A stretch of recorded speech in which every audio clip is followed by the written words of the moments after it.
Assalamualaikum warahmatullahi wabarakatuh. Eh, Baik, jadi di sini kami akan mempresentasikan hasil diskusi kerja kelompok kami yang berjudul Persamaan Gelombang Laut Dangkal. Nah, sebelum itu, di sini saya akan memperkenalkan anggota kelompok kami terlebih dahulu. Yang pertama, saya sendiri, Dwi Susiana Rusmawati dengan NIM E1R022104, dan ada Muhammad Kasyiful Kurabi dengan NIM E1R022071, dan ada Umiani dengan NIM E1R022130. Selanjutnya di sini ada latar belakang. Yang pertama, gelombang laut dangkal penting dalam oseanografi dan mitigasi bencana. Yang kedua, digunakan untuk model matematika Shallow Water Equation atau SWE. Dan yang terakhir, model 1D dipilih karena efisien dan representatif untuk studi awal. Gelombang laut dangkal merupakan salah satu jenis gelombang yang secara khusus menarik untuk dikaji. Nah, gelombang ini terjadi ketika panjang gelombang jauh lebih besar dibandingkan kedalaman air. Fenomena ini umumnya terjadi di wilayah pesisir, estuari atau laut dengan kedalaman yang relatif kecil. Nah, salah satu pendekatan yang umum digunakan untuk memahami dinamika gelombang laut dangkal adalah dengan menggunakan persamaan gelombang laut dangkal. Nah, atau dikenal sebagai Shallow Water Equation atau SWE. Nah, di mana SWE ini tuh merupakan sistem persamaan diferensial parsial hiperbolik yang diturunkan dari hukum kekekalan massa dan momentum. SWE sangat bermanfaat karena mampu menggambarkan gerakan fluida secara efisien dengan mempertahankan akurasi cukup tinggi.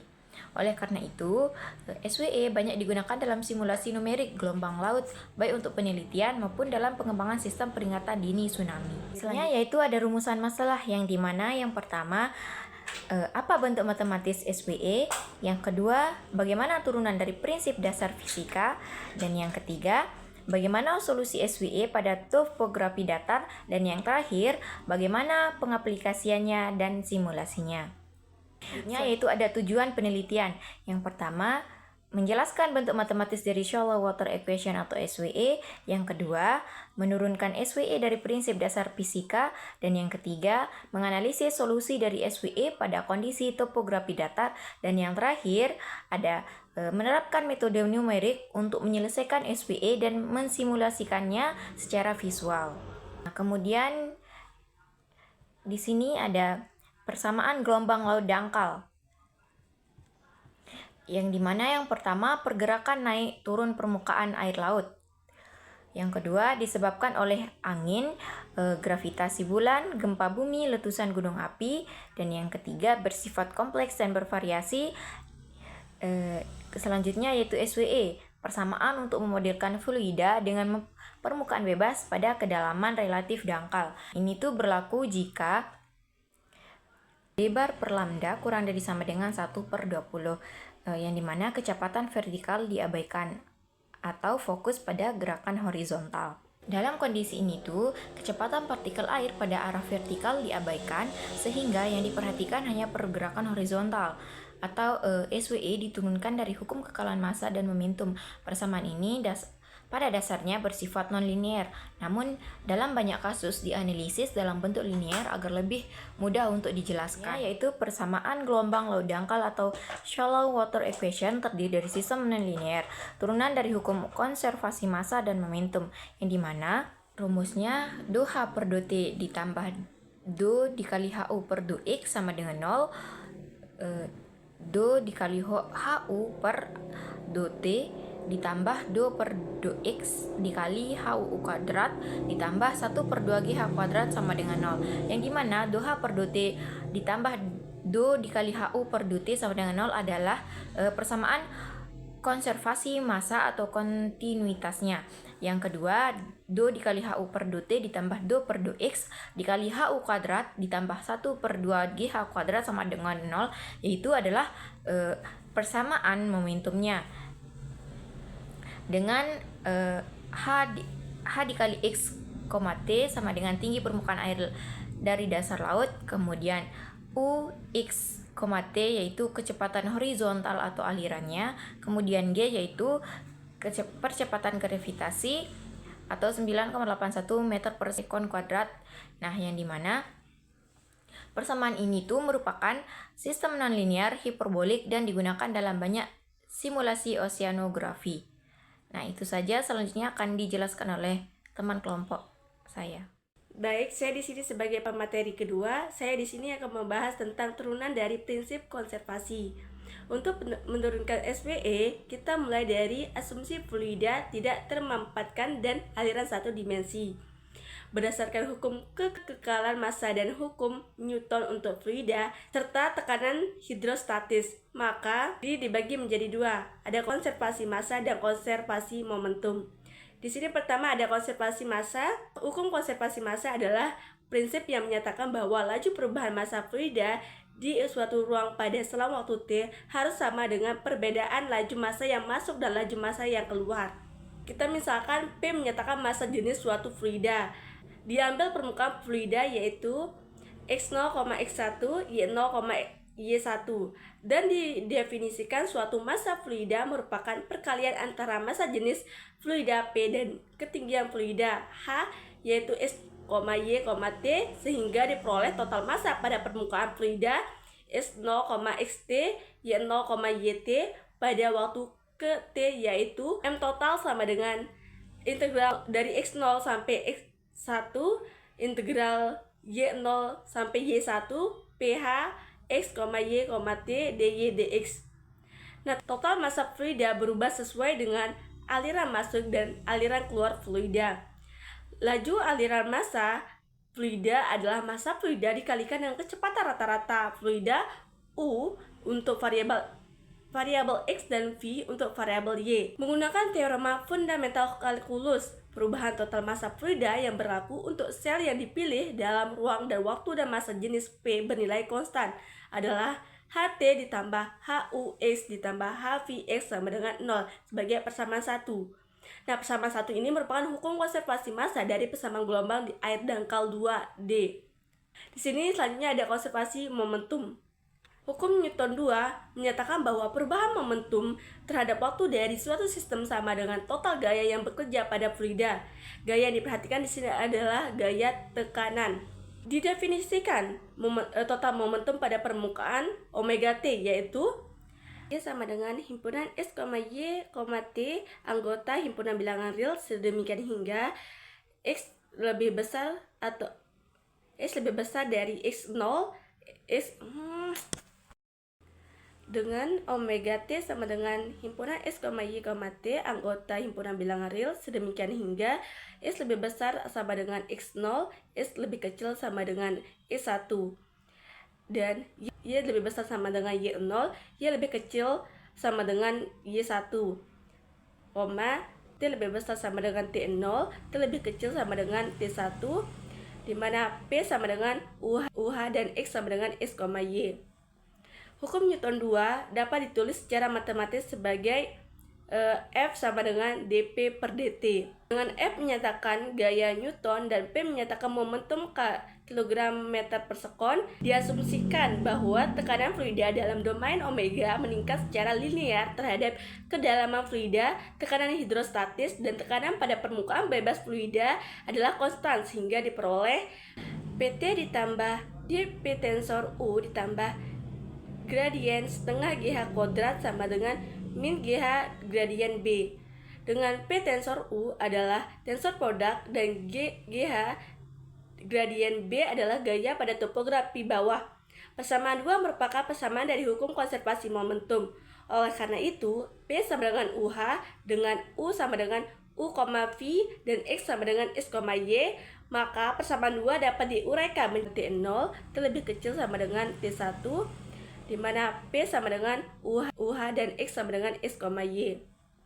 Hukum Newton 2 dapat ditulis secara matematis sebagai F sama dengan dP per dt. Dengan F menyatakan gaya Newton dan P menyatakan momentum kilogram meter per sekon, diasumsikan bahwa tekanan fluida dalam domain omega meningkat secara linear terhadap kedalaman fluida, tekanan hidrostatis, dan tekanan pada permukaan bebas fluida adalah konstan sehingga diperoleh PT ditambah dP tensor U ditambah gradien setengah GH kuadrat sama dengan min GH gradien B. Dengan P tensor U adalah tensor produk dan GH gradien B adalah gaya pada topografi bawah. Persamaan 2 merupakan persamaan dari hukum konservasi momentum.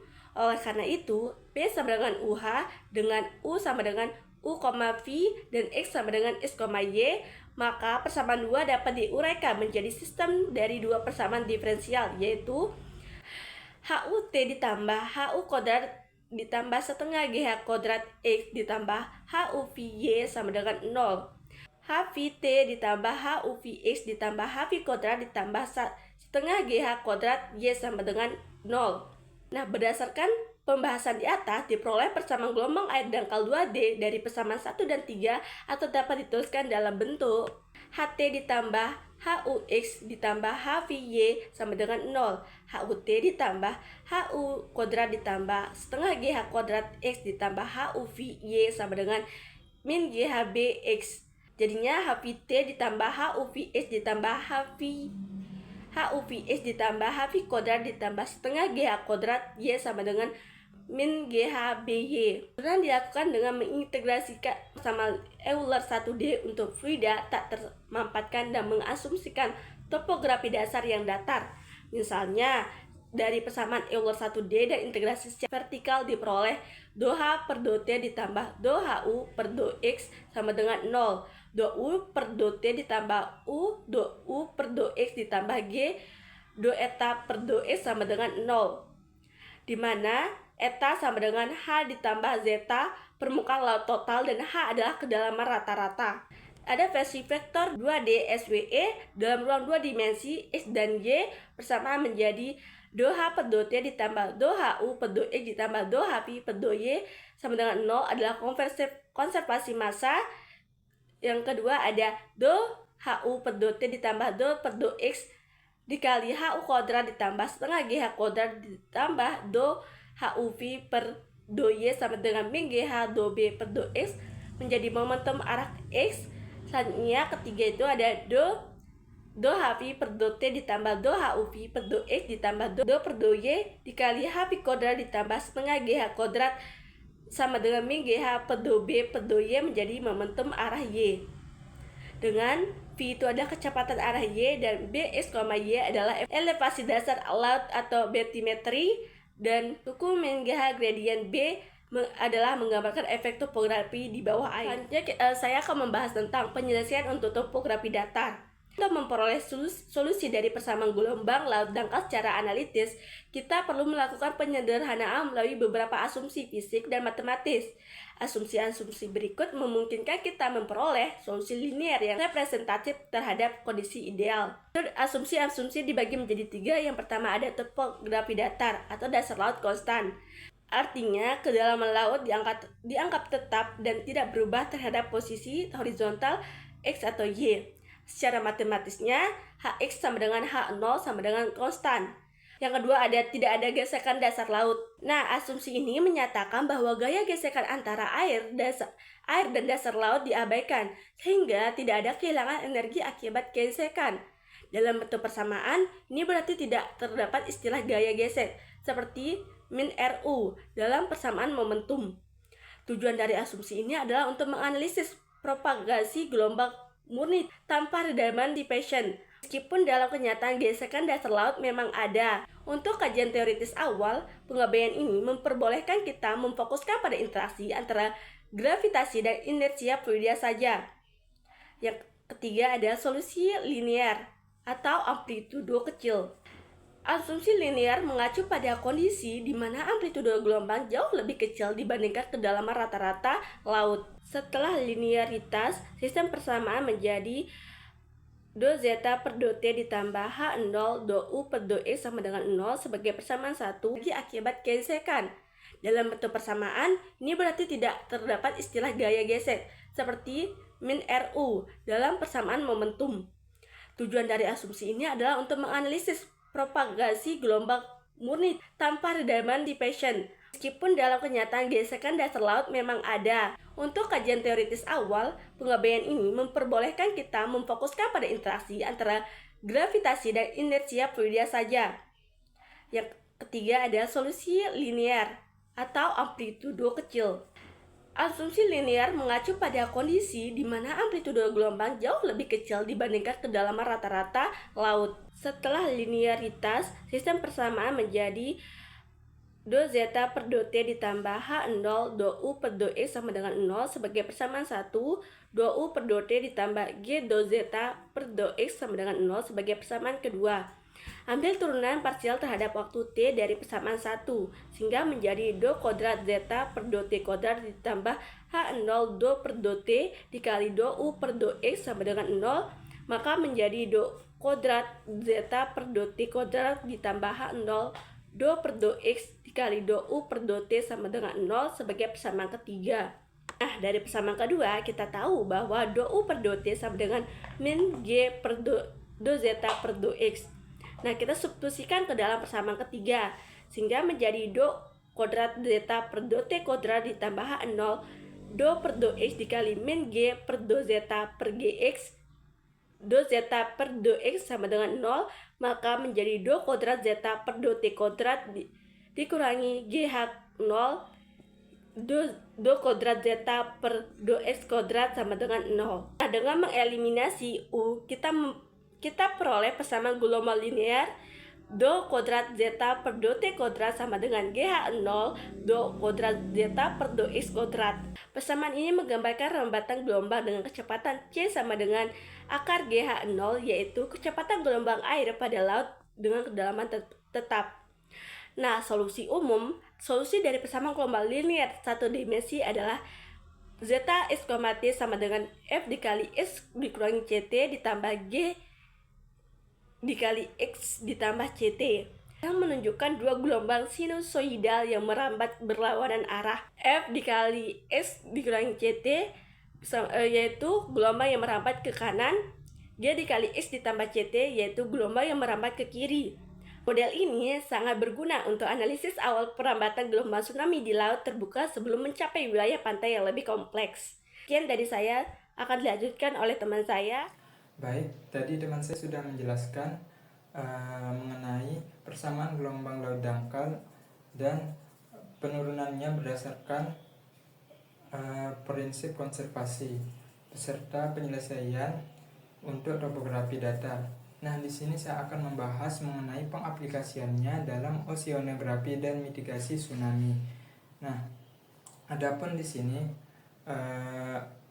penerapannya dalam mitigasi tsunami. Yang pertama yaitu permodelan perambatan tsunami dari pusat gempa ke pesisir. Nah, di sini model SWE yang dipakai untuk menggambarkan suatu gelombang tsunami yang merambat dari sumber gangguan atau sumber gempa, misalkan sumber gempanya itu berada di bawah laut menuju wilayah pesisir. Nah, model ini memprediksi perubahan tinggi muka air dan arah gelombang berdasarkan seiring waktu. Dengan pemodelan ini, ilmuwan dapat mengetahui arah dominan energi gelombang dan memetakan zona yang rawan untuk terjadi terkena dampak dari tsunami. Nah, di sini terdapat penggunaan dalam sistem persamaan yang memodelkan perubahan tinggi air, kecepatan aliran terhadap waktu dan ruang. Nah, adapun di sini persamaan yang dipakai yaitu menggunakan turunan parsial di mana do H per do T ditambah do HU per do X ditambah do HV per do Y sama dengan 0. Dan di sini digunakan juga do HU per do T plus dan seterusnya sama dengan min GH dikali do B per do X. Nah, di mana persamaan ini bersifat non-linear dan melibatkan turunan parsial terhadap waktu dan ruang yang merupakan persamaan dari PDP sederhana. Baik, kemudian di sini prediksi waktu tiba dan ketinggian gelombang tsunami. Nah, dengan SWE kita dapat mengetahui kecepatan suatu rampan gelombang tsunami dengan memakai rumus C sama dengan akar G kali H, di mana di sini G merupakan gravitasi dan H merupakan kedalaman laut. sehingga waktu tiba gelombang di pesisir dapat kita perkirakan. Nah, selain itu, distribusi energi awal dan topografi dasar laut sangat mempengaruhi tinggi gelombang yang sampai ke suatu daratan. Nah, di sini prediksi ini berasal dari suatu solusi numerik PDP SWE, yang dimana untuk mengetahui kapan suatu gelombang mencapai titik tertentu, di sini digunakan sistem SWE berupa turunan parsial, yaitu di sini do kuadrat zeta per do t kuadrat, di mana zeta ini merupakan evaluasi terhadap ruang dan waktu. Di sini sama dengan GH0 dikali do kuadrat zeta per do x kuadrat. Nah, ini merupakan suatu bentuk linearitas dari SWE, persamaan gelombang linear 1D yang merupakan PDP gelombang. Baik, yang ketiga di sini ada suatu sistem peringatan dini berbasis sensor dan simulasi. Nah, data dari sensor laut seperti DART BOS dikirim ke pusat analisis, kemudian digunakan sebagai input awal untuk simulasi numerik SWE. Komputasi ini memodelkan rambatan gelombang secara real time untuk memprediksi dampak tsunami dan memberikan peringatan dini. Adapun simulasi numerik SWE yang digunakan sebagai skema eksplisit atau beda hingga finite difference untuk menyelesaikan PDP, yaitu persamaan kontinuitas. Di sini terdapat persamaan kontinuitas di mana do H per do T ditambah div H vektor U sama dengan 0. Nah, kemudian di sini juga terdapat persamaan momentum dalam 2D di mana do H U per do T ditambah seterusnya sama dengan negatif GH dikali do B per do X, atau do HV per do T ditambah dan seterusnya sama dengan min GH dikali do B per do Y. Nah, penyelesaian numerik terhadap PDP inilah yang memungkinkan sistem memberikan estimasi cepat dalam waktu dan baik. Kemudian di sini ada pengembangan software dan sistem simulasi tsunami. Nah, software seperti CamCode, MOS, Tsunami N2 dan GoCloud dibuat berdasarkan model matematis SWE untuk menyimulasikan skenario tsunami, termasuk topografi kompleks dan berbagai skenario sumber gempa. Nah, digunakan untuk merancang sistem, di mana di sini digunakan untuk merancang sistem evakuasi, peta rawan dan strategis mitigasi. Adapun sini dalam software, dalam menyelesaikannya itu dengan PDP sistem SWE 2D dalam domain spasial besar, mereka menghitung secara iteratif perubahan fungsi H, U, dan V yang semuanya merupakan solusi dari sistem persamaan diferensial parsial non-linear hiperbolik. Tanpa PDP tidak mungkin memodelkan dinamika fluida secara kontinu di ruang dan waktu. Jadi, berdasarkan dari keempat pengaplikasian tadi, jadi setiap aplikasi turunan waktu dan turunan ruang untuk memodelkan perubahan suatu tinggi air dan kecepatan yang merupakan inti dari suatu PDP.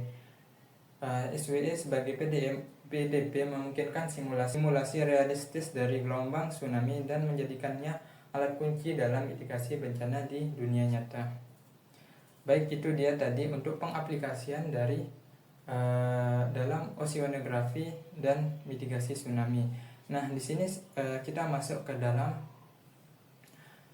studi kasus atau contoh yang saya buat. Simak video selanjutnya. Saya akan menjelaskan bagaimana simulasi dan sebuah persoalan atau contoh soal studi kasus yang saya buat. Baik, di sini kita buka dulu aplikasi MATLAB-nya. Nah, di sini saya sudah membuat sintak M-file-nya atau kalkulator simulasi gelombangnya. Di sini bisa dilihat untuk sintaknya, fungsinya, dan di sini saya memakai GUID atau GUI. Bisa di sini dilihat saya memakai beberapa pas button agar lebih mudah.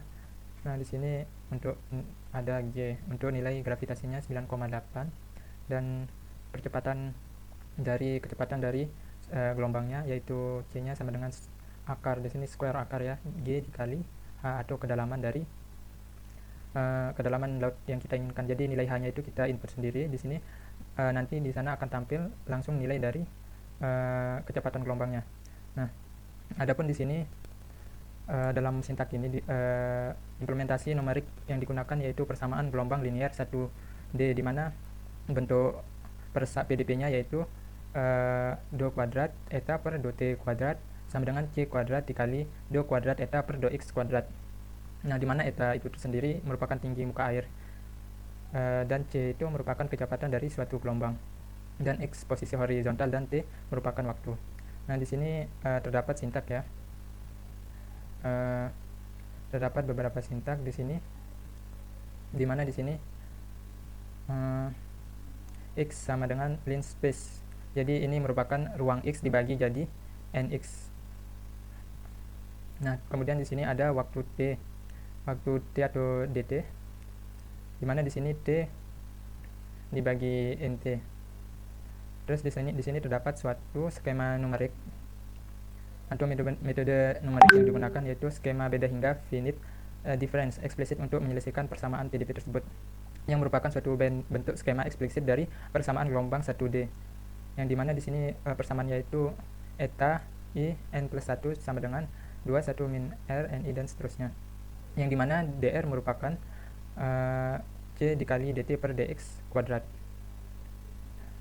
Kemudian di sini terdapat syarat stabilitas numerik, di mana r-nya di sini itu lebih besar 1. Kemudian di sini terdapat kondisi awal dalam sintaknya yaitu eta, yang ini merupakan suatu kondisi awal yang diberikan yang merupakan sebagai fungsi Gaussian. Nah, mungkin bisa kita langsung saja kita coba di sini. Nah, untuk tampilannya itu seperti ini. Nah, adapun studi kasus yang saya ambil di sini yaitu misalkan di sini saya ambil buat contoh studi kasus, di mana di sini contohnya di mana dimisalkan terjadi sebuah gempa di bawah laut di kedalaman 100 meter. Nah, di sini kedalamannya 100 meter yang memicu gelombang tsunami untuk memperkirakan tsunami. Nah, untuk memperkirakan waktu tiba dan bentuk gelombang yang akan sampai ke daratan seperti ini sangat penting. Jadi di sini saya coba estimasikan durasi simulasinya itu 60 detik. Nah, bisa kita mulai di sini. Untuk simulasinya bisa dilihat perubahan atau gelombangnya. Nah, tadi awal dari gelombangnya itu dia berpusat di tengah atau Gaussian, kita pakai Gaussian. Bisa dilihat dari simulasi grafiknya di sini. Nah, di sini dari tampilan ini langsung ada keterangan di sini bahwa kecepatan gelombangnya itu 31,32 meter per sekon. Jadi setiap detiknya itu dia kecepatannya itu 31,32 meter per sekon. Jadi itu dia untuk kecepatan gelombangnya.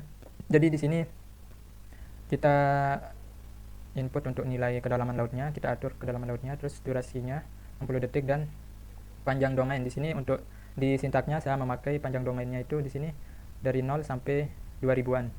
Nah, di sini dengan kita asumsikan bahwa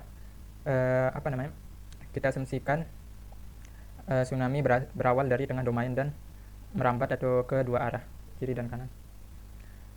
Nah, di sini bisa kita lihat ya untuk kecepatannya. Nah, di sini kita dapat mengetahui bahwa waktu tempuh gelombang ke pantai sejauh 1500 meter kita tinggal bagi dengan kecepatan gelombang ini. Nah, jika kita hitung, kita dapatkan nanti untuk waktu tempuh dengan jarak 1500 meter itu memerlukan waktu 47,9 sekon atau detik. Nah, itu untuk studi kasus yang pertama untuk kalkulator grafik ini. Nah, di sini kemudian saya juga membuat kalkulator grafik untuk simulasi yang 3 dimensi di sini. Baik, di sini ada pun kalkulator untuk persamaan gelombang yang 2D yang saya buat di sini. yang sudah saya buat sintaknya bisa dilihat di sini. Di sini juga menggunakan GUI tentunya ya. Di sini dalam pembuatan di sini tuh terdapat implementasi juga persamaan gelombang linear 2D, di mana persamaan gelombang linear 2D yaitu do kuadrat eta per do t kuadrat sama dengan c kuadrat dikali do kuadrat eta per do x kuadrat ditambah do kuadrat eta per do y kuadrat. Nah, di mana di sini eta merupakan elevasi permukaan laut. Nah, permukaan laut atau permukaan gelombang, dan c merupakan kecepatan gelombang laut. Yang dimana di sini dihitung secara numerik menggunakan skema beda hingga finite difference. Baik, di sini bisa dilihat untuk sintaknya ada pakai GUI ya, atau with unit controlnya. Nah, di sini untuk fungsinya, di sini start simulasi untuk menjalankan fungsi untuk menjalankan simulasi. Nah, di sini ada ini ya, untuk kita input nilai H atau kedalamannya dan T waktunya. Nah, ini untuk kita input, dan di sini untuk domain atau batas yang kita gunakan. Terus di sini ada pun parameter atau hal yang kita butuhkan dalam membuat simulasi gelombang ini. Di sini ada parameter fisik dan numerik, di mana G-nya sini gravitasinya itu 9,81 dan C-nya itu percepatan. Di mana di sini ditentukan gradenya Nx, Ny, panjang domain Lx, Ly, dan langkah waktu dt. Di sini 0,1. Nah, di sini juga ada inisialisasi kondisi awal gelombang atau kita gelombang Gaussian yang berada di tengah. Nah, di mana sini gelombang Gaussian di tengah domain dengan kondisi awal, di mana eta ketinggian mukaan air variabel utama dalam persamaan gelombang itu eta x, y, t. Nah, adapun di sini simulasi gelombang utamanya yaitu atau implementasi dari PDP-nya itu yang tadi yang sudah saya jelaskan di awal.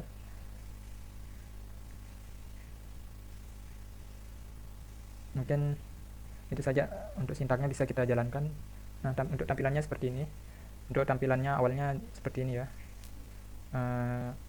Ini ada sedikit beberapa kendala ya. Tampilan awalnya itu seperti ini, tapi nanti pas dijalankan berbeda. Baik, di sini untuk studi kasusnya atau contoh yang saya ambil di sini untuk kedalaman lautnya, yaitu di sini kita input dulu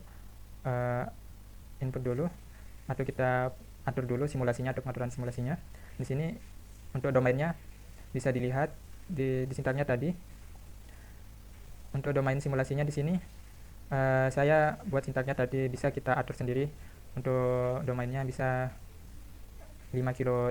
Ini misalkan kita input, berarti dia rentangnya nanti itu 5000 dikali 5000 kilometer. Jadi jangkauannya itu satuannya itu sini kilometer. Nah, untuk durasinya di sini 20 dan kedalaman lautnya di sini. Untuk contoh yang saya ambil di sini yaitu kedalamannya 50 dan durasinya 60 detik. Nah, untuk jangkauannya, jadi untuk studi kasusnya itu apabila satu gempa bawah laut terjadi di kedalaman 50 meter berpusat di 2,5 km dari garis pantai. Penelitian ini ingin mengetahui bagaimana penyebaran gelombang terjadi dalam kurun waktu 60 detik. Jadi kita bisa coba mulai di sini simulasinya. Nah, tampilannya seperti ini. Ini mungkin agak membutuhkan waktu lama ya untuk waktunya, agak sedikit lambat. Baik, di sini bisa dilihat bahwa di sini sudah 60 detik. Di sini sudah ditampilkan untuk percepatannya, yaitu di mana percepatan gelombang itu 22,15 meter per sekon. Dalam waktu 60 detik bisa dilihat di sini bahwa lingkaran ini berwarna unin ke oranye. Berarti ini menunjukkan bahwa ketinggian gelombang ini berada di 0,5 ke atas. Seperti itu. Kita coba untuk kedalaman lautnya 500 dan durasi 20 detik, jangkauannya 2.